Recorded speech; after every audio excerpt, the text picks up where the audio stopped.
আমি তো তোমার প্রেমিক, তোমার প্রেমে মাতোয়ারা, আমার ঘুম আসে না। লা তাখুযুহু সিনাতুম ওয়ালা নাওম, তুমি কেমনে ঘুমায়া থাকো? আমি যে তোমার সঙ্গে কথা বলতে চাই। ও বন্ধু, তুমি তো জমিনে নিজের ঘরে ঘুমিয়ে আছো। আল্লাহু আরশে ইস্তাওয়া, আরশে আজিমে আমার একা একা ভাল লাগে না। তুমি ঘুম থেকে উঠো, ঠান্ডা পানি দিয়ে ওযু করো, বিছানাটা ছাড়ো, আর সিজদায় গিয়ে আমাকে ডাক দাও। আমি আসমানে থাকবো না, সাথে সাথে তোমার ঘরের দরজায় হাজির হয়ে যায়। রব তো তার নাম, তুমি কেমনে সেই রবকে ভুলে যাও? রব বলেছেন, বান্দা তুমি হাজার গুনাহ করো, হাজার নাফরমানি করো। শয়তান আল্লাহকে বলছে, আল্লাহ সালসালিম মিন হামাইম মাসনুন, পচা দুর্গন্ধযুক্ত নাপাক পানি দিয়া যে আদম বানাইছেন, আমি ওই আদমরে সাজদা দিব? এটা কখনো হতে পারে না। এই দুর্গন্ধওয়ালা জিনিসে সাজদা দিতে পারি না। অথচ শয়তান পৃথিবীর এমন কোন জায়গা নাই, এমন কোন মাটি নাই যেখানে আল্লাহকে সাজদা করে নাই। পৃথিবীর সকল কিতাবের হাফেজ ছিল শয়তান, পৃথিবীর সকল জায়গায় আল্লাহকে সাজদা করেছে, কিন্তু আল্লাহর হুকুম মেনে আল্লাহকে একটা সাজদা করেন, আল্লাহর হুকুম মেনে আদমকে একটা সাজদা করে নাই। এই জন্য সাজদা বেশি হওয়া কথা নয়, আল্লাহর হুকুম মেনে একটা সাজদাই লাইফের জন্য যথেষ্ট। আমার কথা কি বুঝলেন আপনারা? এই জন্য রাসূল বলেছেন, আখলিস দীনাকা ইয়াকফিকাল আমালুল কালিল। এই হাজার আমল নিয়ে, বেজাল নিয়ে আল্লাহর সামনে না গিয়ে নির্বেজাল অল্প জিনিসও যথেষ্ট। আমার কথা কি বুঝছেন আপনারা? এই জন্যে বাবা, এত হাজার হাজার জিনিস করলাম, বিফলে সব গেল, এটা নয়। আল্লাহকে চিনো, আল্লাহর পথে আসো, রাসূলকে চিনো, রাসূলের পথে আসো। আমরা যেখান থেকে তেলাওয়াত করেছি দেখবা আল্লাহর কাছে শয়তান বলেছিল, আল্লাহ তুমি একটা বনি আদমকেও জান্নাতে নিতে পারবা না, সবগুলাকে ধোঁকা দিয়ে জাহান্নাম দিব। আল্লাহ বলছিলেন, ও শয়তান, আমার বান্দার যদি 100 বছর হায়াত থাকে, 99 বছর 11 মাস 29 দিনও যদি তুমি নাফরমানি করাও, হায়াতি জিন্দেগি বাকি থাকতে 1 মিনিট 1 মুহূর্ত আগেও যদি আমার বান্দা আমার কাছে তওবা করে ফিরে আসতে চায়, আমি সব দরওয়াজা খুলে দিব, বান্দার সকল অপরাধ ক্ষমা করে এই পরিমাণ সওয়াব আমলনামায় লিখে দিয়া আমার জিম্মাদারিতে জান্নাতের ফয়সালা করে দেব। রব কার নাম একটাবার চিন্তা করে। কেমনে সেই রবকে ভুলে যা, কেমনে সেই রবকে ভুলে যা, কেমনে সেই রবকে ভুলে যা। এই জন্য দুহাত জোড় করে বলছি, আমার কথা কষ্ট পাচ্ছেন আপনারা? এই যে সারাদিন রবকে ভুলে কেমনে থাকেন? মুসলমানেরা, আসলে নামাজে ব্যস্ত, আসো না তাফসিরে যাই ব্যস্ত, আসো না দিনই কাজ করি ব্যস্ত। আরে তুমি দুনিয়া দুনিয়া বলে যত ব্যস্ত, তুমি জানো না তোমার চাইতে 1000 কোটি গুণ বেশি ব্যস্ত আজরাইল তোমাকে নিয়া। কথা বলেন না কেন? আজরাইল তোমাকে খুঁজতেছে আর তুমি ভুল পথে চলে যাচ্ছ। এই জন্য বিপদ থেকে বাঁচতে হলে আল্লাহর বাতানো পথ ছাড়া যাওয়ার কোনো জায়গা, বলেন জায়গা। এই কোন পথে গেলে জান্নাত, আমরা আলোচনায় সেটাই আজকে নিয়ে আসব। গুণ লাগবে কয়টা? যে আয়াত তিলাওয়াত করেছি ওখানে আছে গুণ 4টা, আর হাদিসে রাসূল বলেছেন 4টা। এই 4 4 8 গুণ যে ব্যক্তি অর্জন করবে, রাসূল বলেছেন ফাদাখালাল জান্নাতা বিসালাম, মরলেই দারুস সালাম নামক জান্নাতে পৌঁছে যাবে।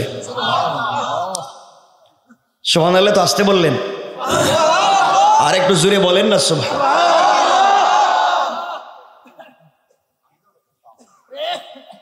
কথাগুলো মনোযোগ দিয়ে শুনবেন। এই 8টা গুণের দিকে আমরা যাব, যদি সময় পাই আমরা বলবো।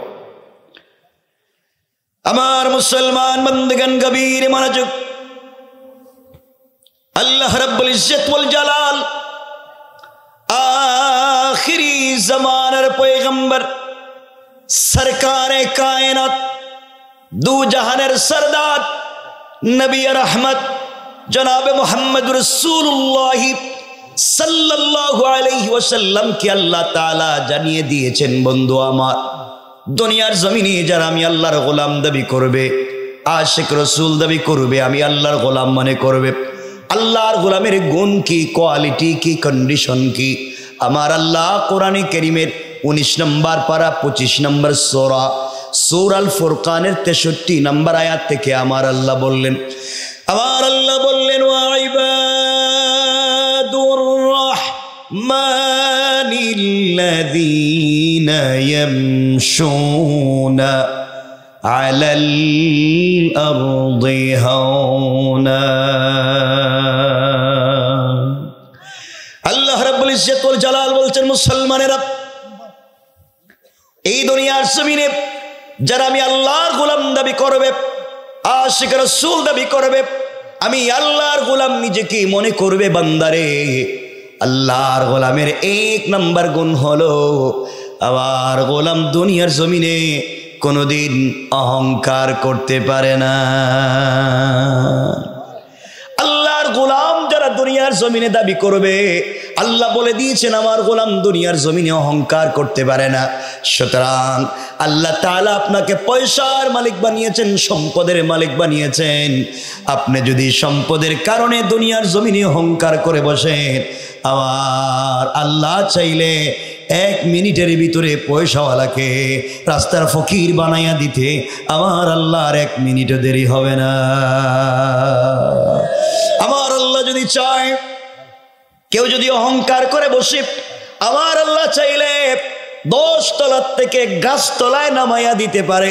আর কেউ যদি অহংকার ছেড়ে দেয়, আমার আল্লাহ চাইলে 22 তলার থেকে কান ধরে 10 তলার মালিক বানাইয়া দিতে পারে। কোন ঠিক কিনা? এই জন্য আল্লাহর গোলাম অহংকার করা যাবে? কথা বলেন না কেন? সবাই বলেন যাবে। আপনারা করেননি? না না, আপনারা তো ফেরেশতা মানুষ, করে না। দেখবেন দেখবেন বেচারার আগে পয়সা পাতি ছিল না, গ্রামে গরিব মানুষ ছিল, এখন ছেলে মেয়ে বিদেশ গেছে, পয়সার মালিক হইছে। পয়সার গরমে তা লঙ্গির বাড়িতে এলাকায় থাকা যায় না। কথা বলেন না কেন? আছে না নাই?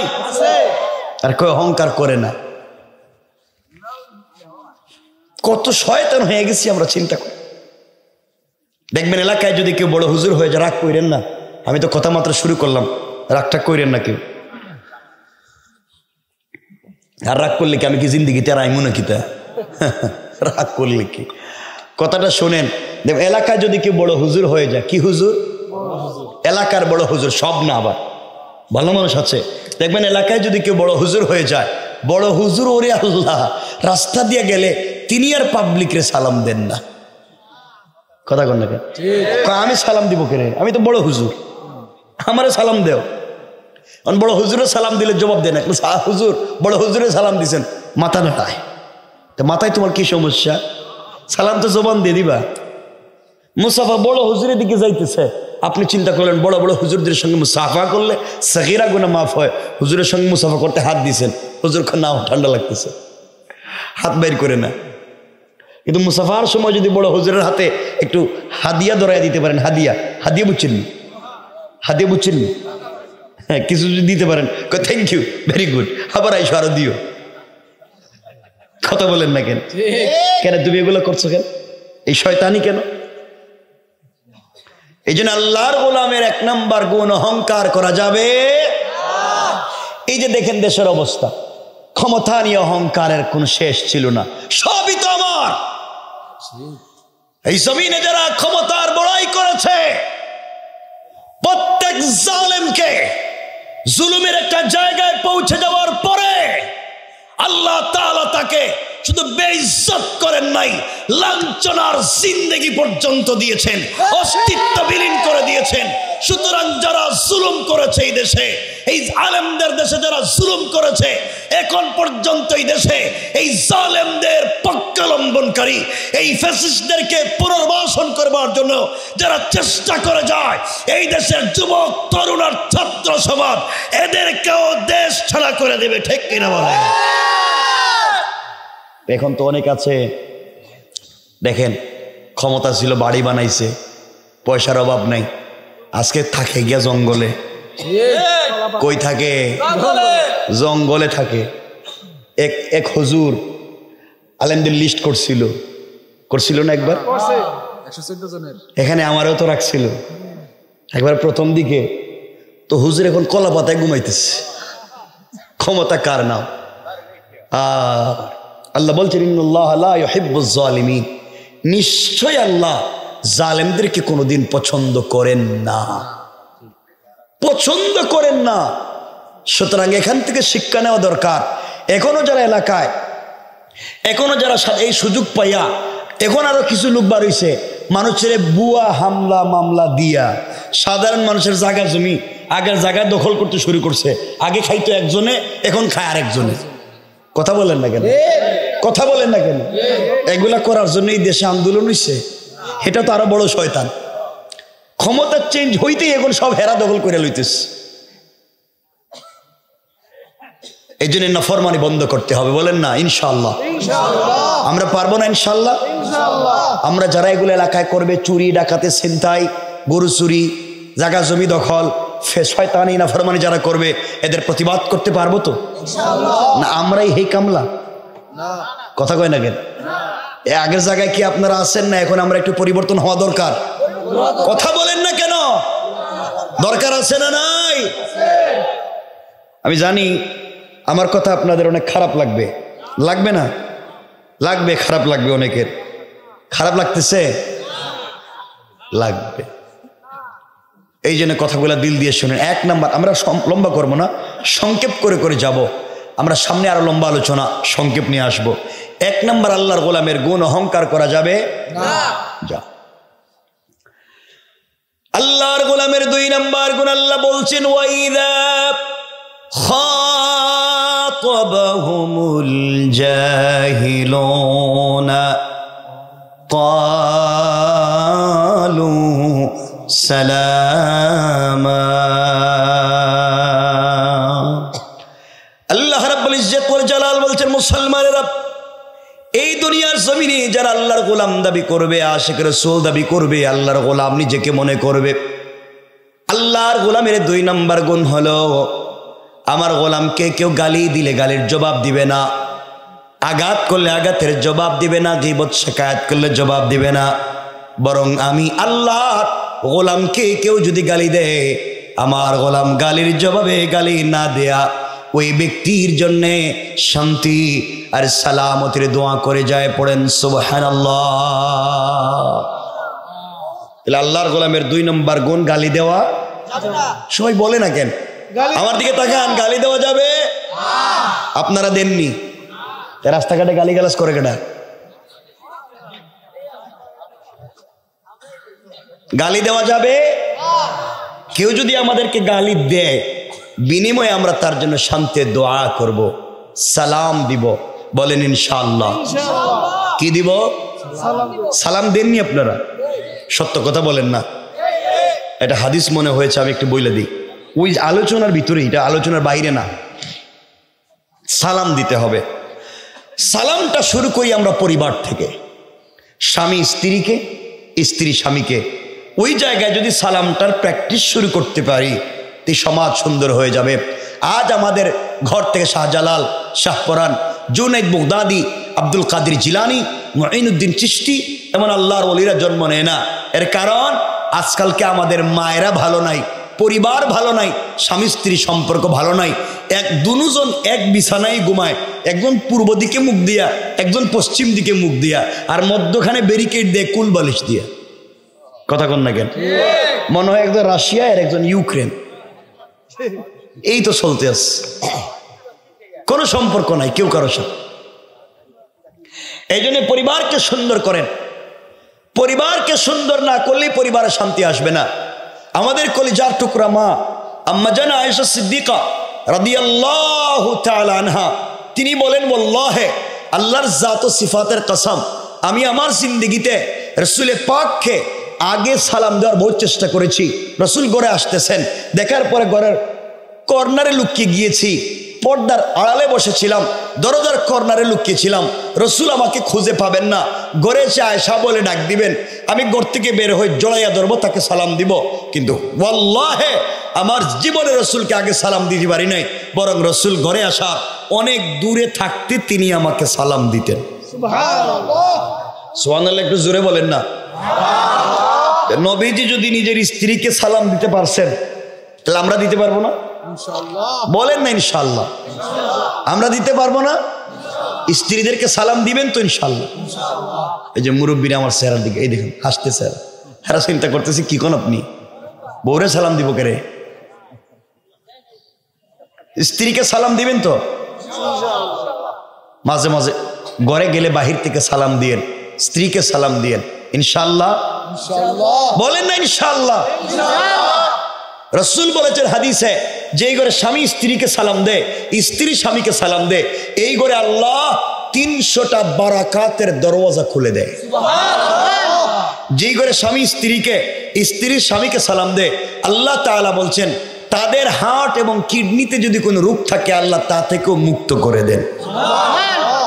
তাহলে বউরে সালাম দিবেন না আজকে থেকে? আজকে বাসায় গিয়েই ঘরের দরজায় দাঁড়াইয়া বলবেন, বউ আসসালামু আলাইকুম ওয়া রাহমাতুল্লাহ। বুকে বৌমা এর আজকে কোন বুতে ধরলো? হ্যাঁ হ্যাঁ, মানুষে হাসবো মানে এই হাসবো, এটাই তো ইসলামে পরিবারের ভিতরে সমাজে নাই, এই জন্যই তো মানুষে হাসবো। এটাই তো ইসলামের সমাজ যে স্বামী স্ত্রীকে সালাম দিবে। সারা জীবন দিলেন না, তাহলে এই ঘরে শান্তি পাইবেন কেমনি? এই জন্য সালাম দিবেন তো।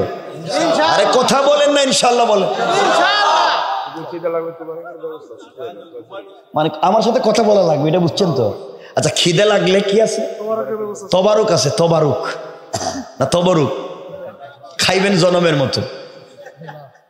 তাহলে কথা তো কয় লাগবে।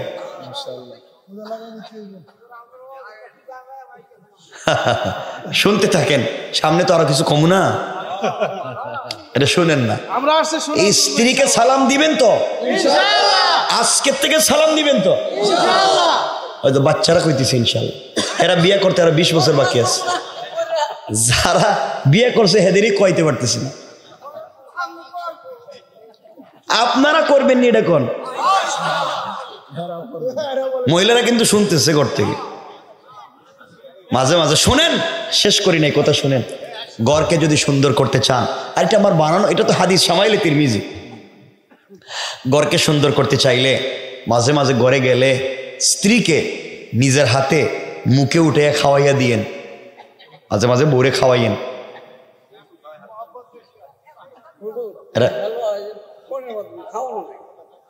খাওয়াইবেন নি?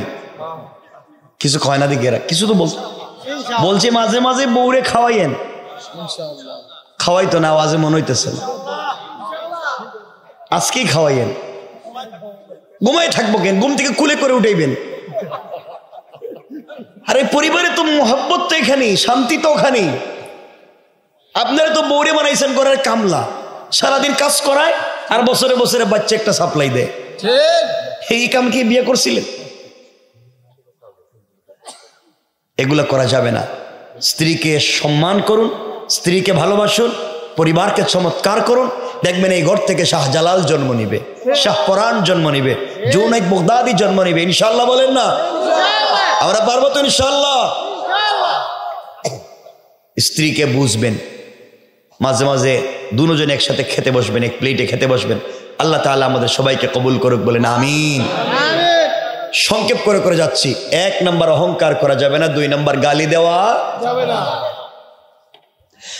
আল্লাহর গোলামের 3 নাম্বার গুণ আল্লাহ বলছেন, ওয়াল্লাযীনা ইয়াবিতুনা লিরাব্বিহিম সাজ্জাদান ওয়া কিয়ামা। আল্লাহ রাব্বুল ইজ্জত ওয়াল জালাল বলছেন, মুসলমানেরা এই দুনিয়ার জমিনে যারা আমি আল্লাহর গোলাম দাবি করবে, আশিক রাসূল দাবি করবে, আল্লাহর গোলামের 3 নাম্বার গুণ হলো আমার গোলাম বিপদে পড়ে গেলে রুকু করবে, আমার পায়ে সিজদা করবে, আমার পায়ে সুজদা ওয়া কিয়ামা। সুতরাং যারা আজকালকে আল্লাহর পা ছাড়া পীরের পায়ে সিজদা করে, মাজারে মাজারে গিয়ে সিজদা করে, আল্লাহর কসম তারা আল্লাহর গোলাম হতে পারে না।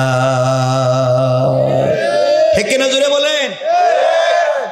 এই জমিনে অনেক আছে নাকি মাজারে মাজারে গিয়ে সিজদা দেয়, পীরের দরবারে গিয়ে সিজদা আছে, এগুলো আছে। কত বড় শয়তান, পীরের পায়ে সিজদা করে। পীর কেডা? পীরকে পীরের গোসলের পানি পর্যন্ত না খায়। কি কোন? আস্তাগফিরুল্লাহ। পীরের গোসলের পানিও নাকি খায়? ইয়া আল্লাহ, ইয়া আল্লাহ। শয়তান মনে মনে আল্লাহ এই কামটা করলো কেমন? আমি তো জীবনে করি নাই। আর শোনেন, মনে রাখবেন, এই সমাজে যারা মাজার পূজা করে, কবরের কাছে গিয়ে কিছু চায়, মরা মানুষের কাছে কিছু চায়, পীরের দরবারে গিয়ে কিছু চায়, মা বাপের খিদমত করে না, পীরের দরবারে সব নিয়ে যায়, মা বাপকে দেখতে পারে না, মা বাপকে সালাম করে না, সব পীরের জন্য করে, বিদেশ থেকে মা বাপের জন্য টাকা পাঠায় না, পীরের বাড়িতে হাত দিয়ে তোফা পাঠায়। এটা শয়তান, এটা নিজেও শয়তান, তার পীরও একটা শয়তান, ঠিক কিনা বলেন?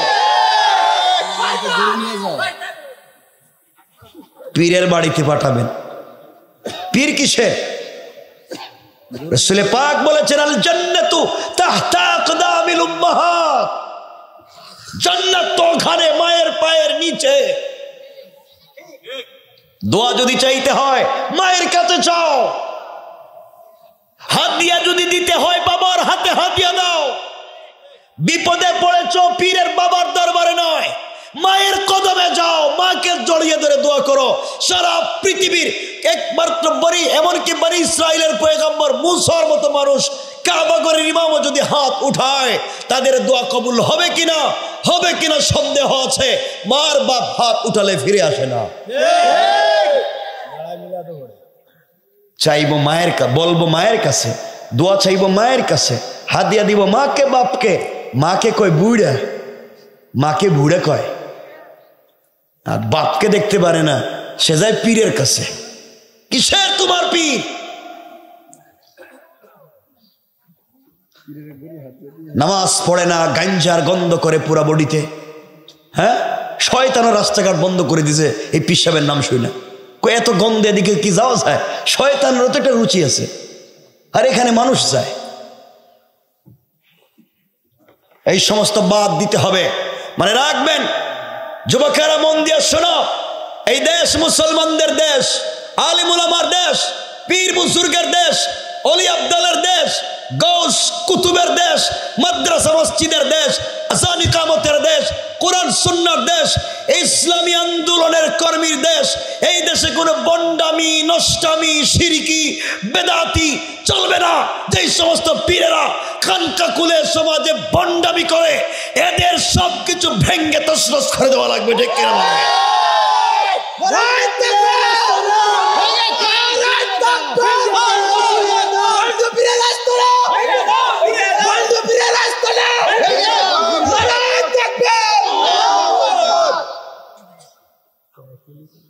এখানে কেউ আসনি? ওই বন্ড পীরের মুরিদ কেউ আসনি?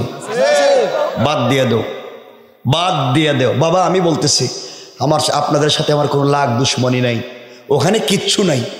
অরিজিনাল টাটকা শয়তান, কিচ্ছু নাই, একবার নির্ভেজাল শয়তান, কিচ্ছু নাই। বাদ দেও।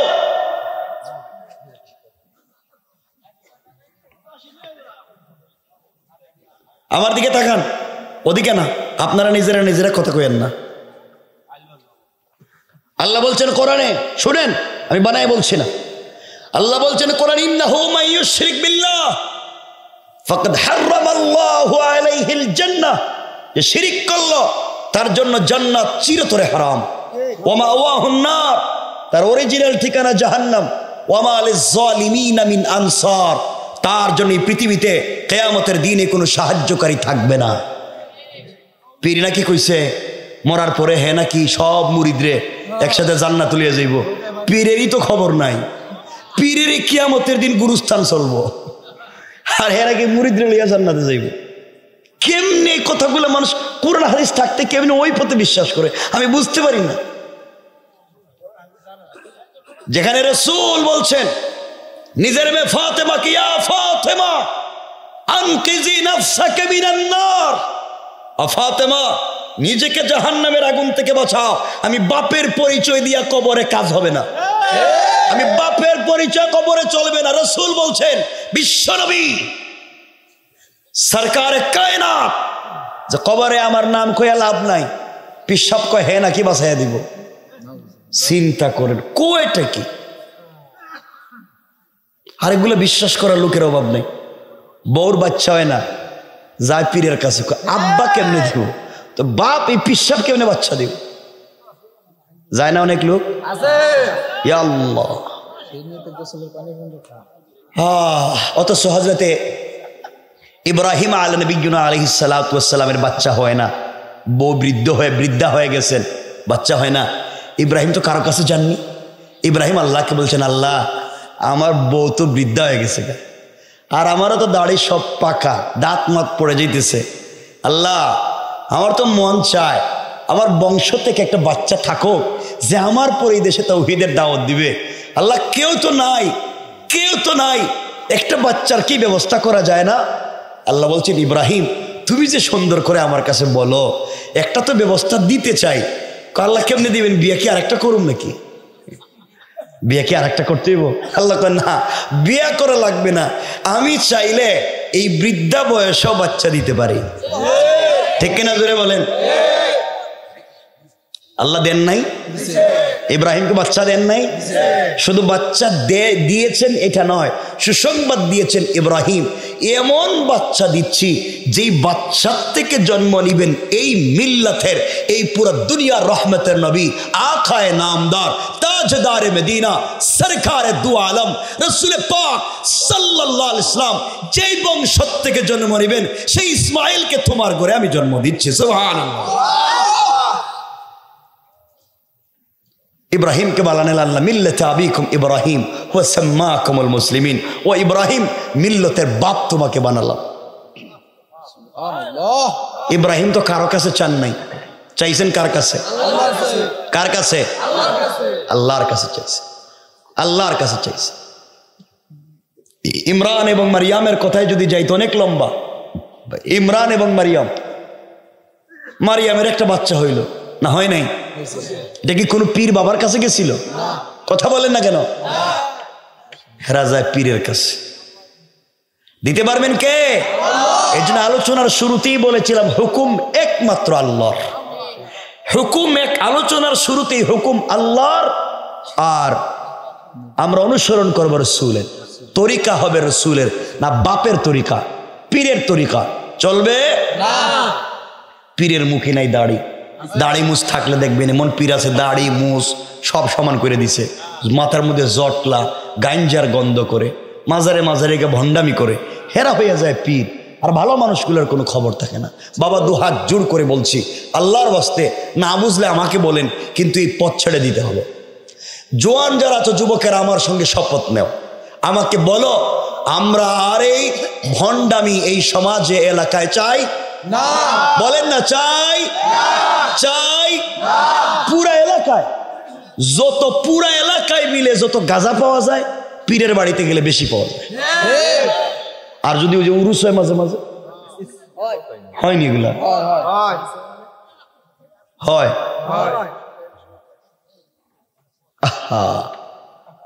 অনেক মুরব্বী মনে মনে গাইলিতেছে আমারে, ওইটার আনছে কাটারি।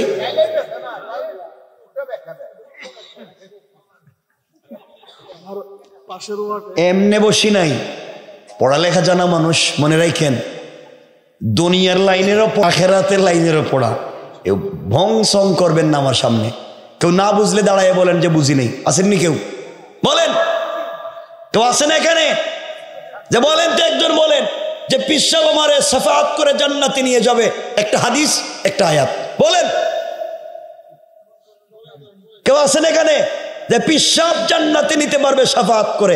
একজন বলেন একটা হাদিস থাকলে বলেন। দাঁড়ান কেউ যে পীর সাহেব শাফাআত করবে, কবরে আসবে, কিয়ামতের দিন আপনারা নিয়ে একসাথে নৌকা উঠে জান্নাতে লইয়া যাইব, কেউ থাকলে বলেন। আসেন কেউ? দাঁড়ান। মানে রাখবেন, মাজারে কোন জিনিস মান্নত করা হারাম, চাইরা মজবে হারাম, চাইরা তরিকায় হারাম। যারা কবরে যায় শিরিক করে, যারা পিসাবের কাছে যায় শিরিক করে, পীর মুশরিক, মুরিদ মুশরিক, সবগুলো জাহান্নামী। ঠিক কিনা বলে? কথা কি বুঝছেন আমার? আর যদি বুঝে না ধরে আমাকে বলেন যে হুজুর আমি বুঝিনি, আমি আবার বলে দিব, আবার এসে আয়াতে নিয়ে আসবো।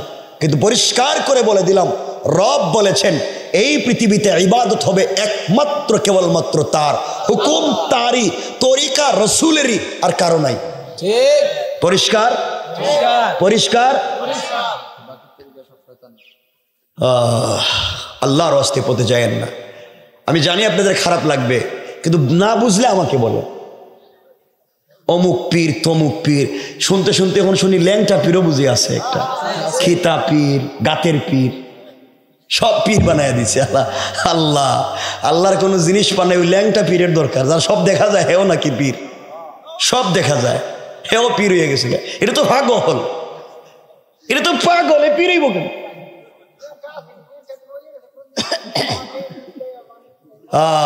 আল্লাহ আমাদের হেফাজত করুক, বলেন আমিন। বাবা কেউ রাগ করছেন? একটু হাত তুলে দেখান কারা কারা রাগ করছেন। বহুত মানুষ হাত উঠেছে, তুমিও রাগ করছো, সব দিকে হাত উঠে।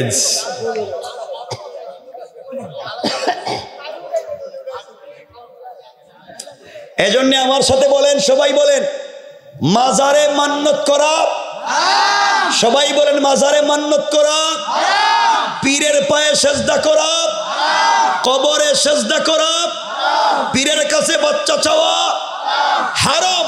এই কাজ এলাকায় করা যাবে, চলতে দেওয়া যাবে।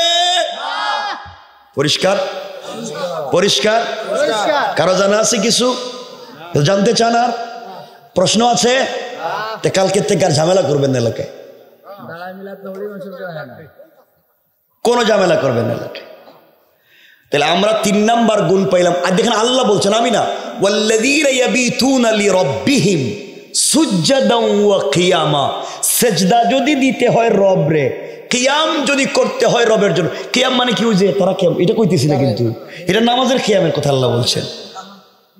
সুজদান ওয়া কিয়ামা, আল্লাহ বলছেন সিজদা আমার জন্য, কিয়াম মানে দাঁড়ানো আমার জন্য। আগে বলছেন ওয়াল্লাযীনা ইয়াবিতুনা লিরাব্বিহিম, একমাত্র রবের জন্য দাঁড়াও, একমাত্র রবের জন্য সিজদা করো। বলছেন কে? আল্লাহ। কোনো পীরের কথা আইছেনি না। আল্লাহ আমাদের হেফাজত করুক, জোরে বলেন আমিন। আমি আলোচনা নিঃশেষে নিয়ে আসি। 1 নাম্বার অহংকার করা যাবে না, 2 নাম্বার গালি দেওয়া যাবে না, 3 নাম্বার রুকু সিজদা কার পায়ে? বলেন না কার পায়ে? আল্লাহর পায়ে। 11টা হয়ে যেতেছি কিন্তু। 4 নাম্বার গুণ মনোযোগ দিয়ে শুনেন শেষ পর্যন্ত কি বলতে চাই।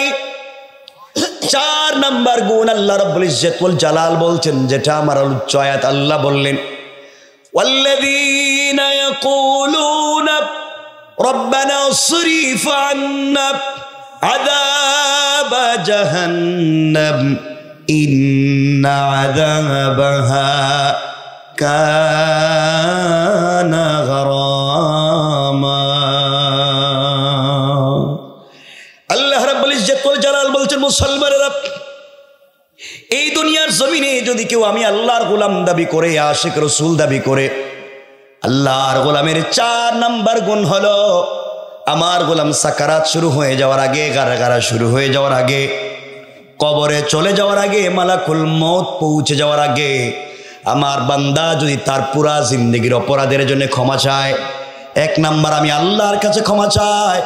2 নাম্বার বান্দার হক নষ্ট করে থাকলে বান্দার হক পৌঁছাইয়া দেয়। তওবা করার নাম শুধু আস্তাগফিরুল্লাহ পড়া নয়। তুমি বান্দারে ঠকাই আস্তাগফিরুল্লাহ পড়লা, তুমি একটা টাটকা বাটপার। কারণ আস্তাগফিরুল্লাহর মাধ্যমে তওবা হয় না, হক যার পাওনা তার কাছে পৌঁছে দেওয়ার নাম তওবা করা। এক কথায় কারো হক নষ্ট করলে দিয়ে দিতে হবে, তার নাম তওবা করা। কাউরে আঘাত করছি, ওই আঘাতের বদলা ফিরিয়ে দিতে হবে, তার নাম তওবা।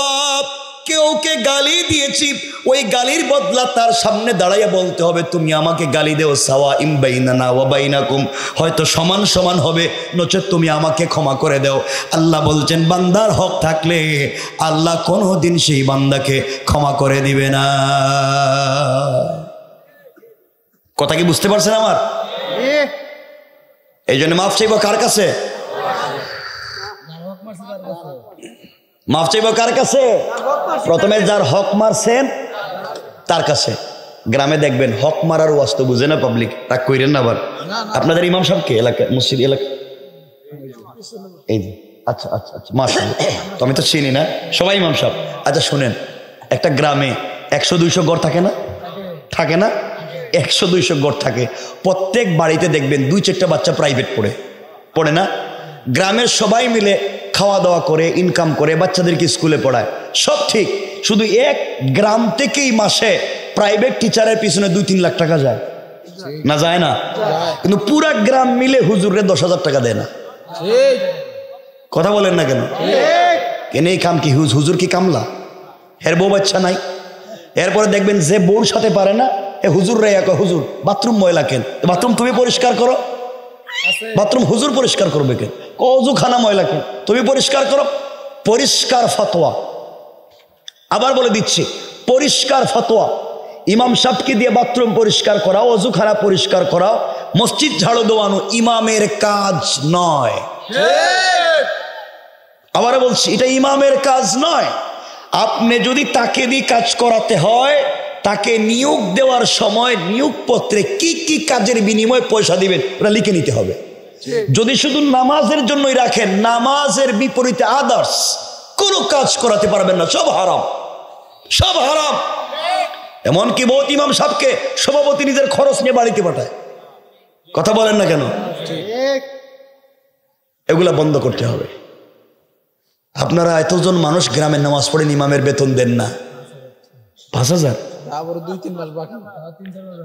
কোন দিনে যে একজনের জান্নাতে দিতে পারবেন না, একজনও জান্নাতে দিতে পারবেন না, ইমামের হক দিবেন না। অবেছাড়া যদি কিয়ামতের দিন আল্লাহ রিক্সার ড্রাইভারের মাসের বেতন 15,000, হেরা আমার দে 5,000, 11 মাস বাকি, আমার টাকা আগে দেন, এরপর ওদেরকে জান্নাতে ছাড়েন, তো টাকা ওখানে কার কাছে পাইবেন?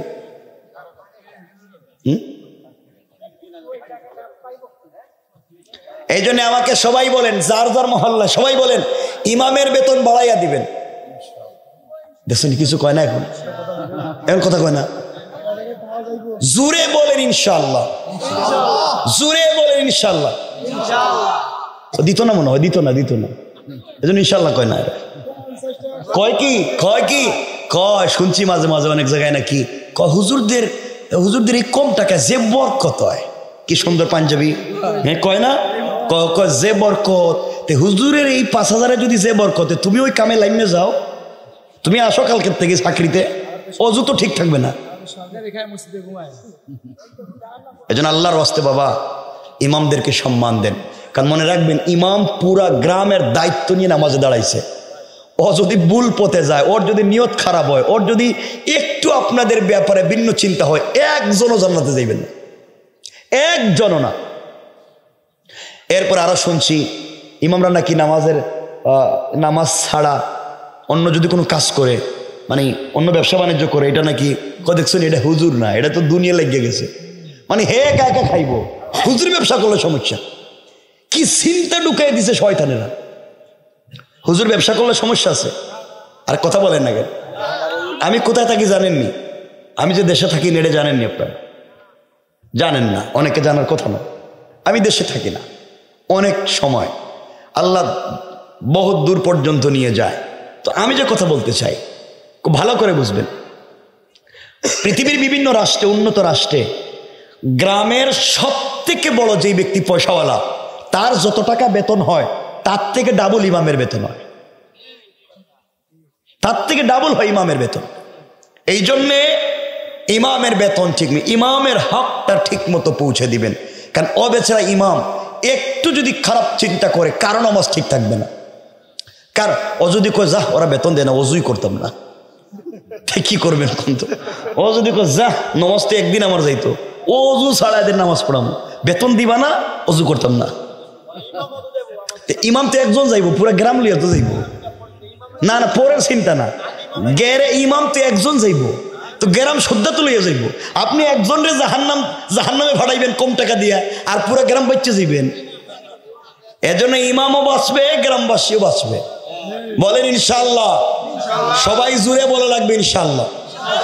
বল, এখানে বলেন মুরব্বী যারা আছে হেরা কোক ইনশাআল্লাহ কন, বেতন বাড়াইয়া দিবেন। এই মসজিদের মতো অল্লিকে আপনার বেতন কত? আমার বেতনই নেই। কি তা করবি? হুজুর কয় বেতনই নাই। আচ্ছা 5,000। আপনার মতল্লি আসেননি এখানে? মতল্লি আসেননি? আমার একটু দেখাই দেন না। যাক, যদি মুতল্লিদেরকে পাইতাম তাহলে কাছাকাছি আনতাম। আল্লাহ, এই এলাকার মুতাওয়াল্লি, সভাপতি, সেক্রেটারি, ক্যাশিয়ার, এদের দিলের ভিতরে একটু আল্লাহ একটু দিলটা নরম করে দাও। ইমাম সাহেবরে 550 টাকা বেতন বাড়ে। ইমাম সাহেবের বেতন বাড়ে, ইমাম সাহেব টাকা দিয়ে কি করে? এত টাকা দিয়ে ইমাম সাহেব এত টাকা দিয়ে কি করে? হে কি করে? আমার কথা খারাপ পাইলেন? খুব দুঃখ পাইলেন? পাইলে কেন, না পাইলে কি? আমি কি আর জানি না কিছু? আমি কি আর আইতাম না? তো এই জন্য আল্লাহর ওয়াস্তে ইমামদের হক আদায় করে দিবেন, বলেন ইনশাআল্লাহ। ইমামের খবর নাই হাদিয়ার, এরপর ইমাম কেমনি হাঁটে, পা ঠিক আসেনি, ফ্যাট মোটানি, হাত দিয়ে বেশি ফাইছেনি, সব নিয়ে চিন্তায়। আপনারা আপনাদের বউ বাচ্চা নিয়ে বাড়িতে ঘুমান, ইমামের দায়িত্ব না তার বউ বাচ্চা নিয়ে ঘুমানোর? তাহলে ইমামের কোয়ার্টার দেন না কেন? কেন সরকার কাউকে চাকরিতে দিলে তার কোয়ার্টার দেয়? সরকার কোয়ার্টার দেয়, আপনার একটা গ্রাম মিলে একজন ইমামের কোয়ার্টার দিতে পারেন না, কিয়ামতের দিন কি জবাব দিবেন? আল্লাহ রসুল দেখেন, আল্লাহ রসুল মসজিদে নববীতে অর্ধেক করে কোয়ার্টার বানাইয়া স্ত্রীদেরকে নিয়ে থাকতেন। কথা বলেন না কেন? আয়েশা কইছিলেন, আয়েশা কইছিলেন মসজিদে নববীর কাছে না, রসুল যদি কোয়ার্টার বানাইয়া স্ত্রীদেরকে নিয়ে থাকতে পারছেন, ওখান থেকে শিক্ষা, তাহলে আপনারা পারেন না কেন? ইমামদেরকে কেন শিখেন না এগুলা? আল্লাহ হেফাজত করো, আমিন।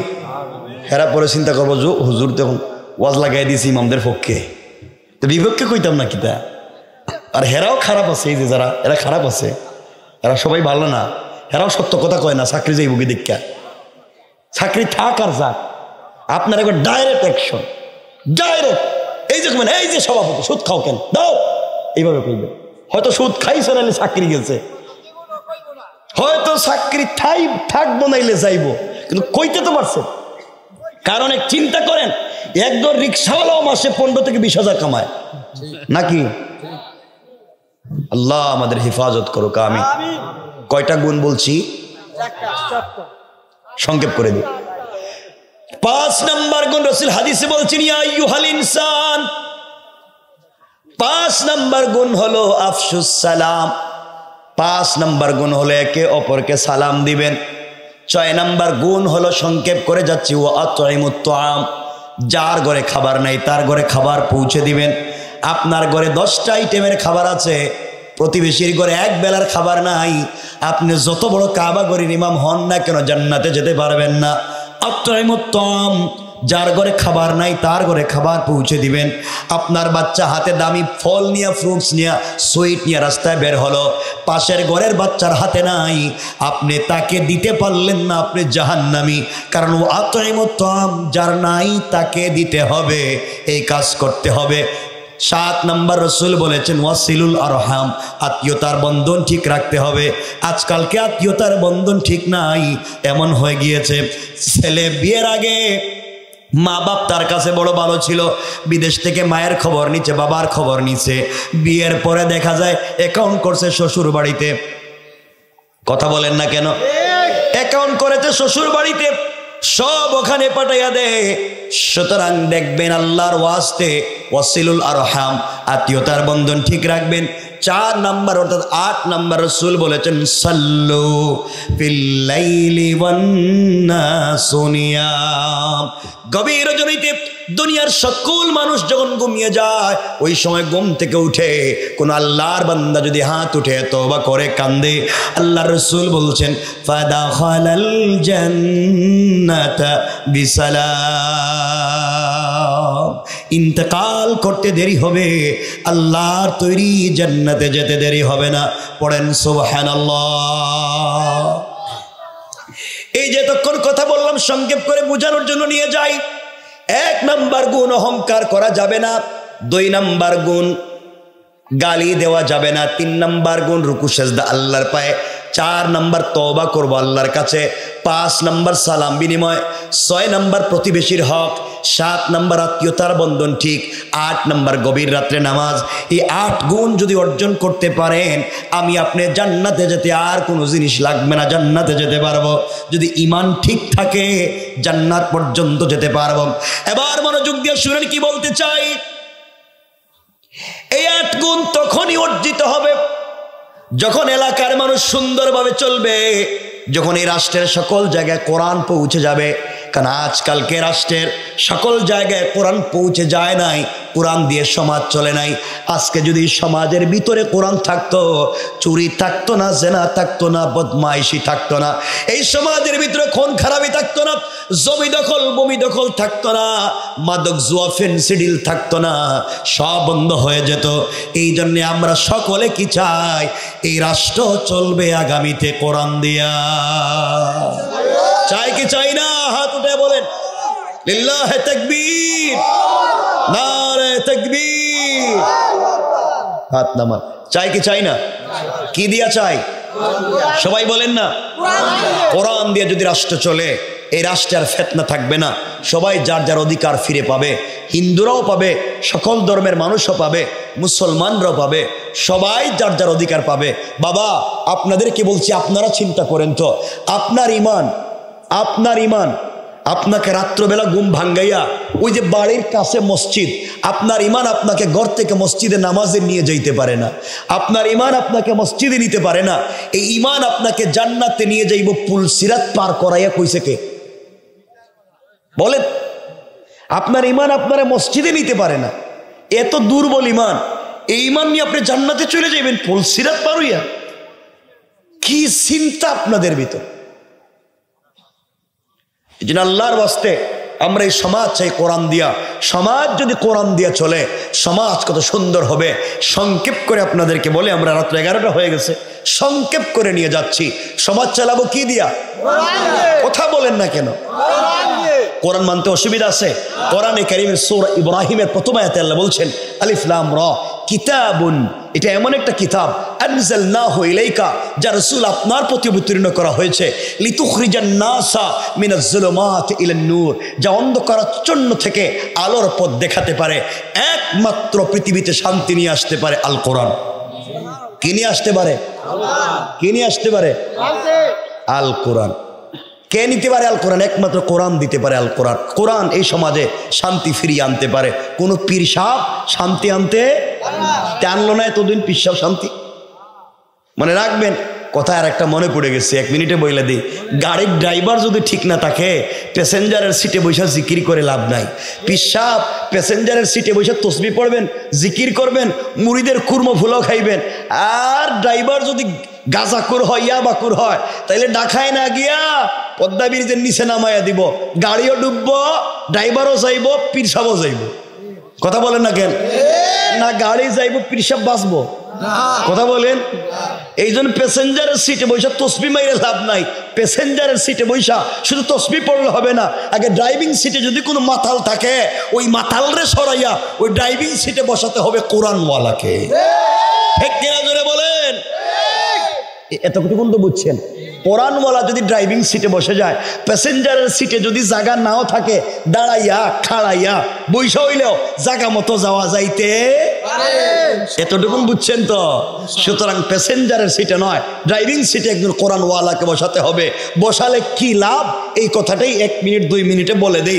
রাত্র 11টা কষ্ট হবে না তো ইনশাআল্লাহ? অনেক রাত্র হয়ে গেছে। হ্যাঁ, এটা কি কিতা? এটা কি কোথায়? তাদের অর্জিত টাকায় তাদের ফুর্তি করে উড়ায়। কিতা বুঝছে না?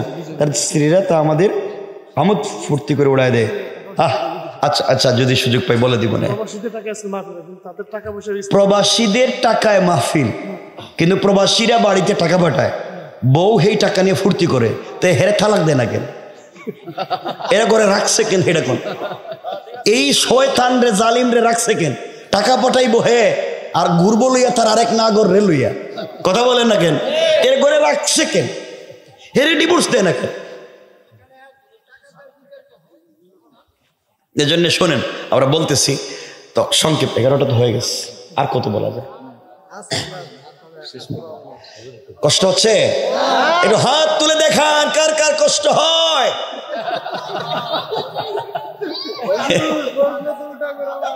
এরাও বুঝে না, কেউ বুঝে না, কেউ দুঃখ বুঝলো না, প্রবাসীর দুঃখ বউ বুঝলো না। আমার মুসলমান বন্ধুগণ, কথাগুলো দিল দিয়ে শুনেন। এবার কি বলতে চাই, সমাজের সকল জায়গায় যদি কোরআন পৌঁছে যায়, সমাজ কেমন হবে? মনোযোগ দিয়ে শোনেন। এই পৃথিবীর জমিনে রাসূলে পাকের ইন্তেকালের পরে, আল্লাহ রাসূলের ইন্তেকালের পরে মদিনার রাষ্ট্রের খলিফা, প্রধান রাষ্ট্রপ্রধান যিনি হয়েছেন, তিনি খলিফাতুল মুসলিমিন আমিরুল মুমিনিন হযরত সিদ্দিক আকবর রাদিয়াল্লাহু তাআলা আনহু। মদিনার রাষ্ট্রের খলিফা, ওই রাষ্ট্রের প্রধান বিচারপতির নাম হযরত ওমর, ওই রাষ্ট্রের প্রধান উপদেষ্টা পরামর্শদাতা হযরত আলী, হযরত ওসমান। কেমন রাষ্ট্র? যে চালায় সে রাসূলের বন্ধু, যে বেচারা রাষ্ট্রের প্রধান বিচারপতি রাসূলের শ্বশুর, যেই বেচারা দুইজন এই রাষ্ট্রের মধ্যে প্রধান পরামর্শদাতা রাসূলের মেয়ের জামাই, সবাই তো রাসূলের সঙ্গে বুকটা লাগাইছে, সবাই তো কোরআনটাকে ভালো করে ফলো করছে। এই জন্য আল্লাহ রাসূল বলেছেন, আনা মাদিনাতুল ইলমি ওয়া আলিয়ুন বাবুহা।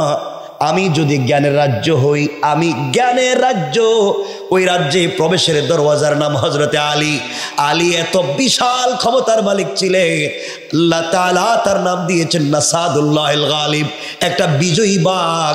ওই আলী রাদিয়াল্লাহু তাআলা আনহু এই রাষ্ট্রের একজন পরামর্শদাতা।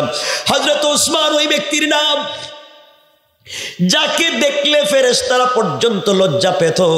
হযরত ওসমান রাস্তা দিয়ে হাঁটলে আল্লাহ তাআলা মুস্কি হাসতেন।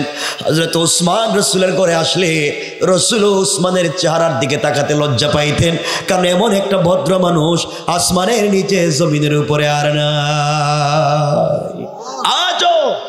আজও মক্কায় হযরত ওসমানের নামে ব্যাংক অ্যাকাউন্ট এখনো জিন্দা। ওসমান রাদিয়াল্লাহু তাআলার নামে অ্যাকাউন্ট এখনো আছে অ্যাকাউন্ট, এবং তার পয়সা দিয়ে এখনো খরচ হয়, কন্টিনিউয়াস, হয়তো কিয়ামত পর্যন্ত হতে থাকবে। উসমান কোন দিন মরে গিয়েছে, আজও তার অ্যাকাউন্ট এখনো আছে। আল্লাহু আকবার। ওসমান কেমন গনি হয়েছিল, কেমন গনি, আজও চলে। হযরত সিদ্দিক আকবর ফজরের সালাত পড়ে, কথাগুলা বুঝবেন, শুধু ওয়াজের জন্য নয়, কথাগুলা বুঝবেন। একজন ইমাম কেমন হয়, একজন সমাজ কেমন হয়। আমার রাসূল সাল্লাল্লাহু আলাইহি ওয়াসাল্লাম মদিনার মসজিদের ইমাম ছিলেন না ছিলেন না? সবাই বলেন। রাসূল মসজিদে নববীর ইমাম ছিলেন, এই মসজিদের খতিব ছিলেন। রাসূল মদিনার বাজারের ব্যবসায়ী সমিতির সভাপতি ছিলেন, বাজারের ব্যবসায়ীও ছিলেন। রাসূল সাল্লাল্লাহু আলাইহি ওয়াসাল্লাম মদিনা নামক রাষ্ট্রের প্রেসিডেন্ট ছিলেন। রাসূল যুদ্ধের ময়দানে সেনাপতি ছিলেন। রাসূল একজন শ্রেষ্ঠ স্বামীও ছিলেন, শ্রেষ্ঠ বাবাও ছিলেন, শ্রেষ্ঠ সমাজের লিডারও ছিলেন, এলাকার সবথেকে বড় মুরব্বিও ছিলেন। রাসূল যদি ইমাম হয়ে সব করতে পারছে, তাহলে আপনার এলাকার ইমাম হয়ে বাজারে কেন ব্যবসা করতে পারবে না? বলেন। আরে হুজুরের বেলায়, রাসূলের বেলায় বুঝেন, আর ইমামের বেলায় লোকেন না। এটার নামই ঈমান, এটার নামই ইসলাম। কথাগুলো দিল দিয়া বুঝবেন। হযরতে সিদ্দিক আকবর খলিফা, সিদ্দিক আকবর মসজিদে বসে আছেন, ফজরের সালাত পড়ে। উসমান এসে সালাম দিয়া বলছে, দিল দিয়া শুনেন কি বলতে চাই।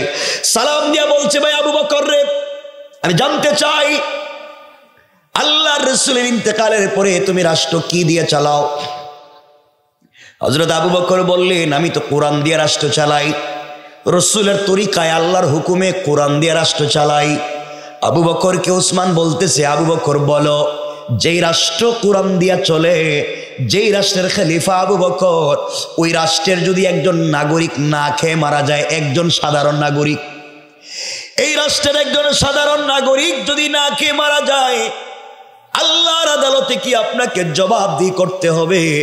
হযরতে আবু বকর বলছেন, ভাই ওসমান রে, একজন সাধারণ নাগরিক কেন, আমার রাষ্ট্রে যেই রাষ্ট্র কোরআন দিয়া চলে, এই রাষ্ট্র একটা কুকুর যদি না খেয়ে মারা যায়, একটা বিড়ালও যদি বিনা চিকিৎসায় মারা যায়, আল্লাহর আদালতে আমাকে জবাবদিহি করতে হবে। কোন সুবহানাল্লাহ। চিন্তা করেন, কুকুর বিড়ালেরও অধিকার আছে, মানুষের অধিকার কি পর্যন্ত প্রতিষ্ঠিত হবে যদি রাষ্ট্রে কোরআন যায়? সিদ্দিকে আকবরকে উসমান বলছেন, তাহলে শোনেন, আমি আসার সময় দেখে এসেছি আপনার রাজ্যের একজন বিধবা মহিলা, বৃদ্ধা মহিলা আপনার রাজ্যে 3 দিন শেষ হয়ে আজকে 4র্থ দিন সকাল হয়ে গিয়েছে, তার ঘরে কোনো খাবার নাই, তার স্বামী নাই, বিধবা সন্তানও নাই, বৃদ্ধা মানুষ চোখেও দেখে না। এই মহিলার বাড়িতে আজ পর্যন্ত কেউ খাবার পৌঁছে দেয় নাই, প্রতিবেশীও দেয় নাই।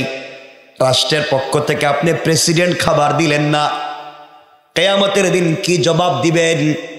সিদ্দিক আকবর বলছেন, ভাই আমি নতুন খলিফা হয়েছি, হয়তো খবর রাখতে পারিনি, আমি এখনো সবার বাড়িতে যেতে পারিনি, আমি অচিরেই আজকের ভিতরে তার বাড়িতে 3 বেলা খাবারের ব্যবস্থা করে দেব।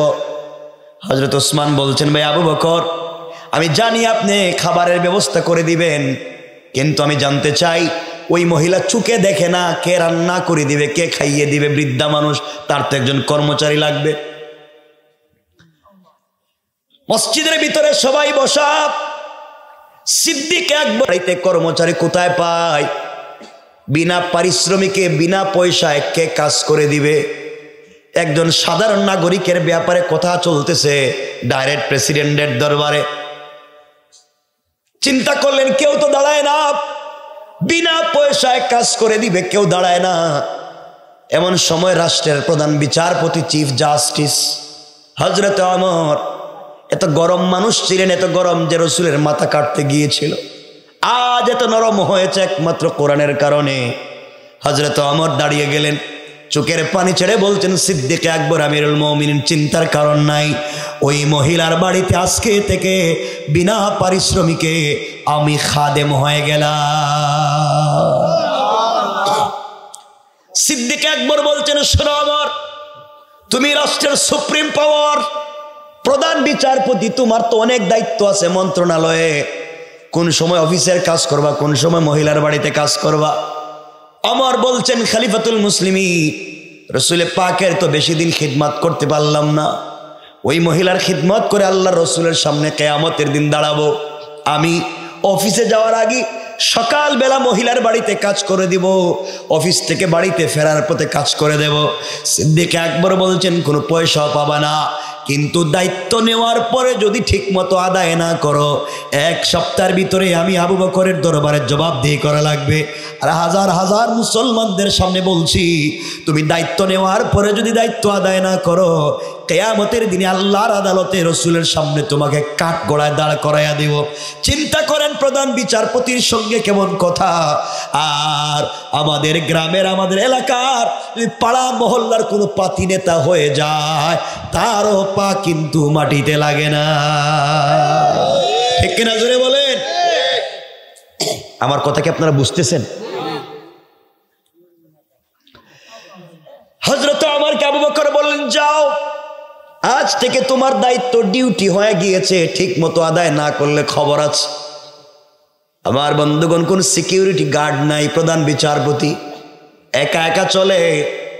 পরের দিন সকালবেলা ফজরের সালাত পড়ে নাস্তা সেরে আস্তে করে মহিলার বাড়িতে পৌঁছে গেলেন। ঘরের দরজায় গিয়ে নক করে বলছেন, আম্মা জান, আমি আপনার বাড়ির নির্ধারিত খাদেম, রাষ্ট্রের পক্ষ থেকে আমাকে খেদমতে দেওয়া হয়েছে, বলেন না কি খেদমত আপনার লাগবে, ঘর কি মুছে দেওয়া লাগবে? প্রধান বিচারপতি এক নাগরিকের বাড়িতে গিয়ে বলতেছে, ঘর কি মুছে দেওয়া লাগবে, আপনার কাপড় কি ধৌত করে দেওয়া লাগবে, আপনাকে কি রান্না করে দেওয়া লাগবে? মহিলা জবাব দিচ্ছেন, ও বাবা, কে? তোমাকে চিনলাম না, তুমি আসার প্রায় 3 ঘন্টা আগে আরেকজন যুবক এসে আমার ঘরের সবগুলা কাজ করে দিয়ে চলে গিয়েছে। আবার আশ্চর্য হয়ে গেলেন, চিন্তা করলেন কাজগুলা কে করে দিয়ে যায়। পরের দিন ফজরের সালাত পড়ে নাস্তার আগে ছুটলেন, মহিলার বাড়ির দরজার সামনে হাজির হলেন, ডাক দিয়া বলছেন, আম্মা জান, আমি আপনার বাড়ির নির্ধারিত খাদেম, বলেন না আজকে আপনার জন্য কি করে দিতে পারি? চোখে দেখে না মহিলা ডাক দিয়া বলছে, বাবারে, আজও আসতে তুমি দেরি করে ফেলেছো, তুমি আসার প্রায় 2 ঘন্টা আগে আরেকজন যুবক এসে সবগুলা কাজ করে দিয়া, রান্না করে দিয়া, আমার ঘর মুছে দিয়া, আমার কাপড় ধৌত করে দিয়া, নিজের হাতে আমাকে খাইয়ে দিয়ে চলে গিয়েছে। ওমর দেখলেন 2 দিন পর্যন্ত দায়িত্ব আদায় করতে পারলেন না। 3 নাম্বার দিন ফজরের সালাতের আগে তাহাজ্জুদের সালাত পড়ে বের হয়ে গেলেন, দেখি তো আজকে কি হয়। তো 3টি দিন যখন ফজরের সালাতের আগে তাহাজ্জুদ পড়ে পৌঁছে গেলেন, ঘরের দরজায় গিয়ে নক করে বলছেন, আম্মা জান আজও আমি এসেছি 3য় দিন, বলেন না আপনার জন্য কি করতে পারি। মহিলা ডাক দিয়ে বলছেন, বাবারে আজও আসতে দেরি করেছ, তুমি আসার প্রায় 1 ঘন্টা আগে আরেকজন যুবক এসে আমাকে খাইয়ে দিয়া, আমার 2টা হাত উপর দিকে উঠাইয়া বিড় করে কি যেন দোয়া করছে আর চলে গেছে। যুবকটার হাত বড় নরম ছিল, চোখের পানিতে বুক বাসাইয়া কাঁদছে, হাউমাউ করে কাঁদছে। আমি তারে চিনি না, আমি তাকে দেখিও নাই। কান্না করে বলছে, মা আমাকে ক্ষমা করে দিও। আর কিছু বলে নাই। ওমরের মাথা গরম হয়ে গেল। অফিসে পৌঁছে গেলেন। পরের দিন সারাদিন কেটে গেল। রাত্রবেলা তাহাজ্জুদের সালাতেরও আগে হাতে তরবারি নিলেন, তরবারি কুশমুক্ত করলেন, যুদ্ধের পোশাক পরলেন। আজ যাব, আরো আগে যাব, যাকে পাবো শরীর থেকে মাথা আলাদা করব। আমাকে বেইজ্জত করে দিচ্ছে। 2 দিন পরে আবু বকরের দরবারে আমি কি জবাব দিব? আমি না আবু বকরের কাছে 1 সপ্তাহের ভিতরে রিপোর্ট দিতে হবে। এখন পর্যন্ত কোনো দায়িত্ব আদায় করতে পারলাম না। আর আমরা দায়িত্ব পাইলে যা পাই পাবলিকের মাইরা খাই। হযরত ওমর 4র্থ দিন তাহাজ্জুদের সালাতের আগে মহিলার বাড়ির দরজার সামনে পৌঁছে গিয়েছেন। দরজায় নক করার আগে তাকাইয়া দেখে ঘরের ভিতরে মিটমিট করে আলো জ্বলে। কোনো একটা যুবকের কণ্ঠ শোনা যায়। তিনি বুঝতে পেরেছেন যুবকটা আজ ধরা পড়েছে। অন্ধকারে দাঁড়িয়ে আছেন। কিছুক্ষণ পরে সংক্ষেপ কথা, যুবক ঘর থেকে বের হয়ে চলে যায়। হযরত ওমর গর্জন দিয়ে বলেছে, যুবককে তুমি দাঁড়াইয়া যাও, 1 পা সামনে যাবা না। আমি আবার বলছি, আমার হাতে তরবারি, তোমার শরীর থেকে গর্দন আলাদা করে দেব। হাত উঠে উপর দিকে সারেন্ডার হও। কে তোমাকে পারমিশন দিয়েছে এই মহিলার ঘরে অন্ধকার রাত্রবেলা আসবা? যুবক 2টা হাত উপর দিকে উঠাইয়া মাথা নিচের দিকে করে আগন্তুক সারেন্ডার হয়ে গিয়েছে। হযরত ওমর আস্তে আস্তে করে যুবকের কাছ পর্যন্ত পৌঁছে গেলেন। কাছে গিয়া আর নিজেকে সামলিয়ে রাখতে পারলেন না, হাউমাউ করে কাঁদতে লাগলেন। হাতের তরবারি মাটিতে ফেলে দিলেন। আর সামনের দিকে তাকাইয়া দেখে ওই যুবকটার কেউ না, রাসূলের কলিজার টুকরা প্রিয় বন্ধু, এই রাষ্ট্রের প্রধান খলিফা হযরতে আবু বকর। আল্লাহু আকবার, আল্লাহু আকবার। আমার জড়িয়ে চোখের পানি ছেড়ে কান্না করে ডাক দিয়ে বলছেন, আবু বকর ভাই, তুমি না আমাকে দায়িত্ব দিয়েছিলে এই মহিলার বাড়িতে কাজ করে দেওয়ার জন্য, তুমি এখানে দাঁড়িয়ে আছো কেন? তুমি কেন এই মহিলার বাড়িতে কাজ করে দিয়েছো? আমাকে একটু বলে যাও। আবু বকর বলতেছেন, ভাই ওমর রে, আল্লাহ তোমার আগে আমাকে খলিফা বানাইছে। এর অর্থ হলো আল্লাহর আদালতে তোমার আগে আমাকে জবাবদিহি করা লাগবে। এই আল্লাহর আদালতে জবাবদিহিতার ভয় যখন আমার ভিতরে ঢুকে যায়, আমি আর ঘরে ঘুমাতে পারি না। এই জন্য তোমার আগে কাজগুলা করে দিয়ে যাই। আমি রাষ্ট্রের প্রধান খলিফা হতে পারি, কিন্তু নাগরিকের কাজ করা তো আমারও দায়িত্ব। চিন্তা করেন, ইসলাম রাষ্ট্রে পৌঁছে গেলে খলিফা কেমন হতে পারে। এক পর্যায়ে হযরত ওমর তাকায়া দেখে পায়ের মধ্যে আবু বকরের কোনো জুতা স্যান্ডেল নাই। জিজ্ঞাসা করে, ও প্রধান খলিফা, আপনি রাষ্ট্রের প্রেসিডেন্ট, পায়ের মধ্যে জুতা নাই কেন? আবু বকর বলতেছেন, ওমর রে, আমি রাষ্ট্রের খলিফা হতে পারি, কিন্তু জুতা কেনার মতো পয়সা আমার নাই। আর আমাদের দেশের বদমাইশেরা, চুরেরা গরিবের টাকা মেরে মেরে বিদেশে পাচার করেছে, দেশটাকে লুণ্ঠন করে লুটে পুটে খেয়েছে।